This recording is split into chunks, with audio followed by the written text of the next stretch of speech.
Our final panelist is Paul Lombardo, the Bobby Lee Cook Professor of Law at Georgia State University. For me personally, it is a great honor to have Paul participating today. He is one of my heroes. His work has inspired my whole legal career. Reading your article on Buck v. Bell was the first time that I got really excited about being an academic. And I said, I want to do that.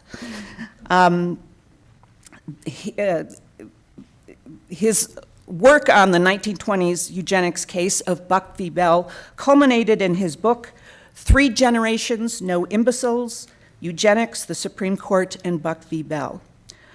Professor Lombardo currently serves as a senior advisor to the Presidential Commission for the Study of Bioethical Issues, and he's going to give us the big picture on eugenics, the history of eugenics in the United States.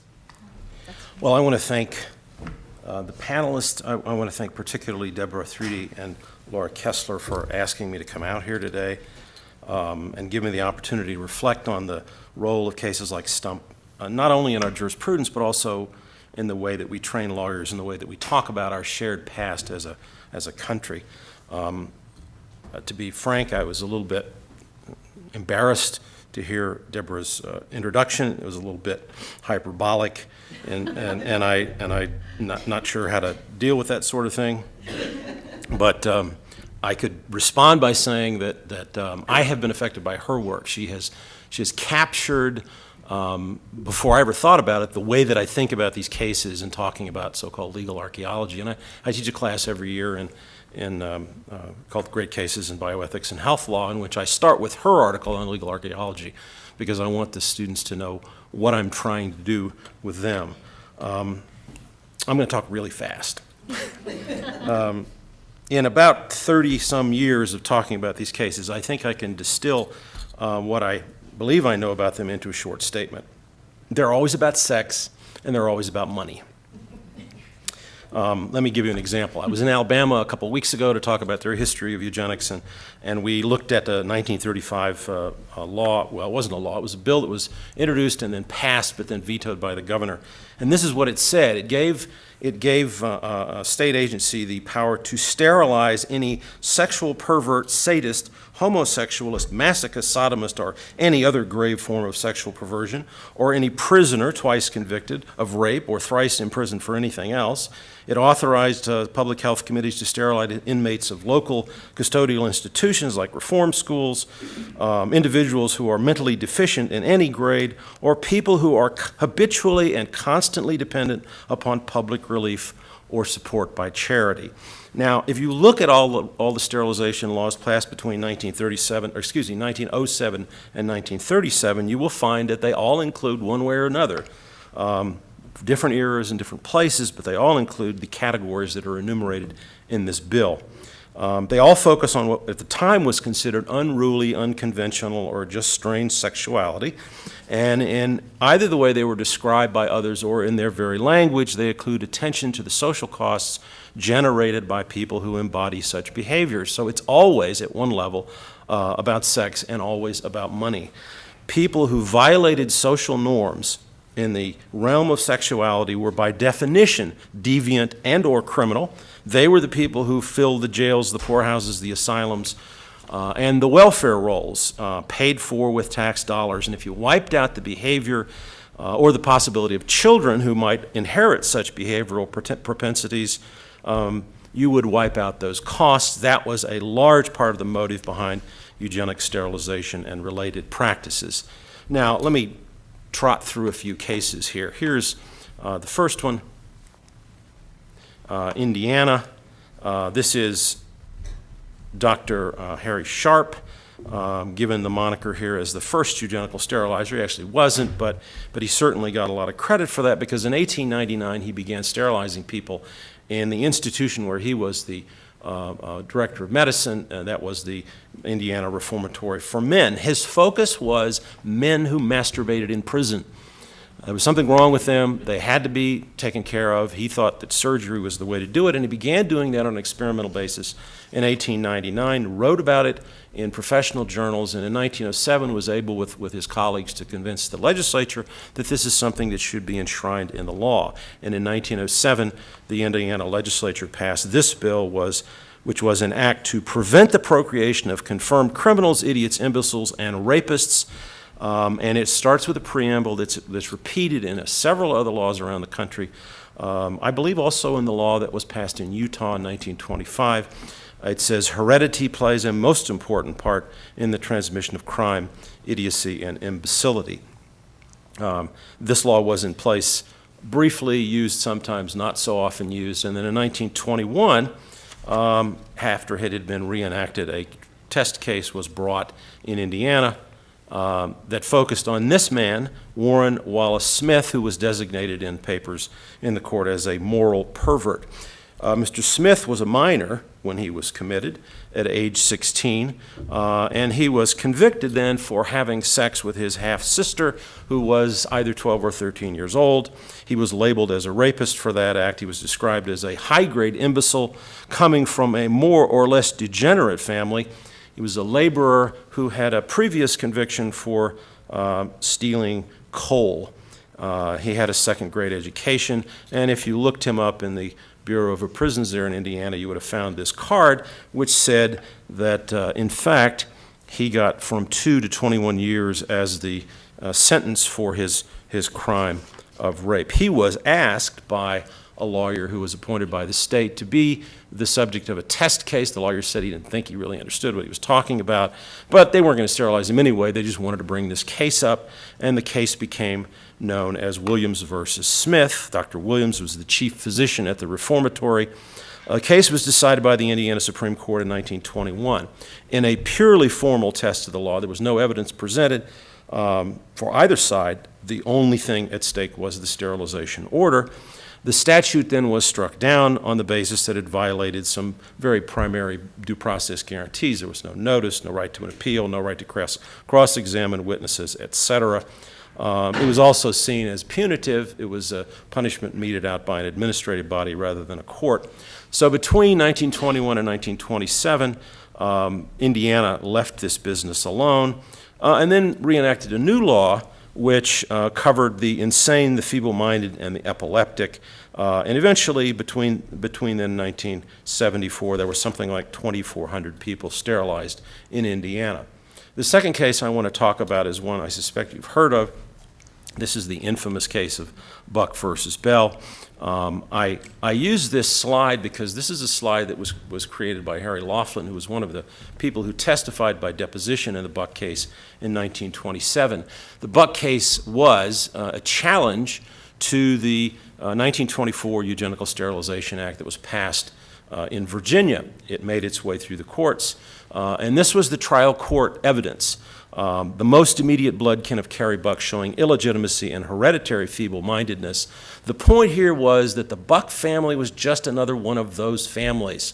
You can remember what came from the play to get the idea. Some of that language is actually echoing what happened in Buck. The poor white trash of the South, as one of the witnesses said. People like the old Jukes and the Kallikaks, those famous families from the 19th and early 20th century who cost so much money, putting so many people in the poorhouse, in the prison, in the asylum, and on the welfare rolls. If we just wiped out families like that, just think how our taxes would plummet. These are explicit arguments made in the case and in the literature of the time. If you look at the chart, you see that there's Emma Buck at the very top. She is the matriarch of the clan. She's married to Frank Buck, but Frank's not really around. She is having liaisons with a bunch of other men. Those are the dotted lines, and those result in children like Carrie, shown there in the second line, Roy Smith and Doris Buck, or other children, half-siblings to Carrie, who are also marked with the telltale F for feeble-minded. The third generation, of course, is Vivian Alice Elaine Buck, born in 1924, just before the Virginia law was passed. And not incidentally, the Virginia law, which included, and the specific reason for passing that law was to provide immunity for doctors who wanted to do surgical operations in institutions. So this immunity issue is not a small one.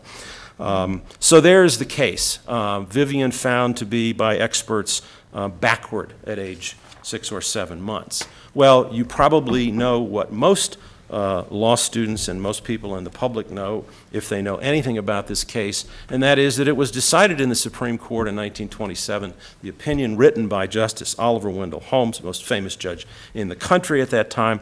And this is what Holmes had to say: "We have seen more than once that the public welfare may call on the best citizens for their lives." He's talking about himself, getting shot 3 times in the Civil War.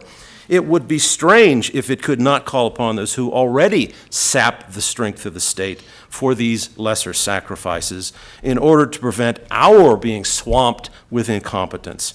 It is better for all the world if, instead of waiting to execute degenerate offspring for crime or let them starve for their imbecility, society can prevent those who are manifestly unfit from continuing their kind." And using one of the great non sequiturs in Supreme Court jurisprudence, Holmes then quotes from the case of Jacobson versus Massachusetts about a vaccination law and says, "The principle that sustains compulsory vaccination is broad enough to cover cutting the fallopian tubes." And describing the Buck family, he ends his opinion saying, "3 generations of imbeciles are enough." Well, in its time, the Buck case became famous because of that line. 3 generations of imbeciles was perhaps the best soundbite that was ever generated by anyone in the eugenics movement. But I think the humanity of the Buck family really transcends Holmes' rhetoric when you finally see them. These are pictures I found some years ago of the 3 members of the Buck family. Their story is so much more complex, as I try to explain in my book, and at least Esther Carey and her daughter make it clear that the opinion was false as well. The case was really a fraud. Carey was not cognitively impaired. She had been raped, and her rape was hidden. Her daughter was on the honor roll, putting the lie to Holmes' quotation. In 2002, we had a 75th anniversary commemoration of Buck in Charlottesville, Virginia. Put up a marker there and invited some of the people who had been sterilized to come and unveil the marker. You can see them there. As the case finished back in the 20s, this map shows all of the other states, some 32 states around the country that at one time or another had sterilization laws. By then, this is 1935, before Georgia, which was the last state to pass a law, and after Nevada had already repealed it, but you get an idea of what the range of things was with sterilization. And also note that Utah was one of the states that sterilized something just less than 775 people under its sterilization law. So fast forward now to Indiana, back to Indiana, some more than 50 years after the Smith case, 4 years after the Indiana eugenical sterilization law had been repealed explicitly, and of course 50 years after Buck as well, you have this other lawsuit which you've now heard a good deal about. We know that Linda Sparkman was a student, that she'd been promoted with her class, that her mother said she'd stayed out all night, and had her sterilized another to prevent unfortunate circumstances. She was sterilized. The court decided that the judge was immune. And interestingly, if you read the newspapers, you find that there was a great deal of commentary across the country, echoing what was said in Justice Potter Stewart's dissent in many occasions. In 2007, on the centennial of the Indiana law, I got together with colleagues at the University of Indiana in Indianapolis to put up a second marker during a symposium, and it was unveiled happily for me by Linda Sparkman, now naming herself Jamie Coleman, who of course was the litigant in that case. The legislature passed a resolution denouncing eugenics, and the marker that we put up sits across the street from the Indiana Capitol. This is a book, a memoir of sorts that was written by Jamie Coleman, nay Linda Sparkman. So I have talked about the sex and the money part. Now let me say a couple words about why we should care about these stories. It seems to me that they are worth attending to because for so many people, and obviously people in this room, they immediately implicate our moral imaginations. They force us to confront the visceral responses that often occur when we hear them, the intuition that something outrageously unfair, something manifestly unjust has happened, and to wonder what is wrong with a system of laws that seems to give no recourse to these victims.